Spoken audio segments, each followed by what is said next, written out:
জায়গা জায়গা ফোন দিল যে আমার বাড়ি এরকম লোকজন আসছে, তোমরা আসলে দেখে যে ডিবির লোক না কিছু ওরা আটক করছে। ওরা নারী ধরে বাঁধতে দিচ্ছে। তা আমাকে কইলো যে তাহলে আপনি কি এবেন, বললাম যে আমি জাম ছিল না দোষেন না থাকেন আল্লাহ, আমি এই জন্য আসছিলাম। যাবার আপনার নাম কি? মোহাম্মদ আসরাফ। আমরা আছি ডিবির থেকে, এই যে আমরা একটু সমাধান হইব আপনার। এর সাথে কি আর কেউ ছিল? হ্যাঁ আছে। এর সাথে আর সাথে আচ্ছা, হ্যাঁ বলেন। আপনি কে যে যখন বললো যে আমরা আসছি, তখন কি এর সাথে কেউ ছিল? একাই একাই। হুম। আসলে শুনতে দেখা যায় আপনার ওই মেয়ে আমরা জড়িত আছে, ওখানে মানুষ মারছে কইলে কহালে কইতে আসামি জড়িত আছে,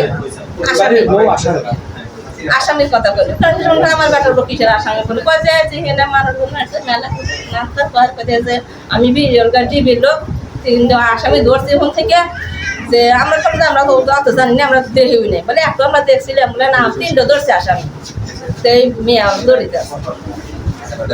আপনার বেটা বিদেশ থাকে বলে আর ওই মেয়ে জড়িত আছে।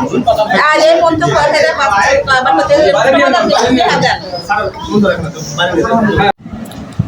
মান্তিনগর আমি যতটুকু জানতে পারি, লোক সমাজে মানে লোকজনের মুখে যতটুকু শুনি যে ভুয়া ডিবি ধরা পড়েছে।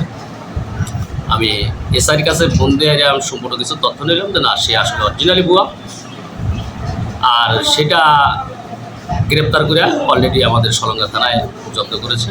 আমি এতটুকুই জানি ভাই।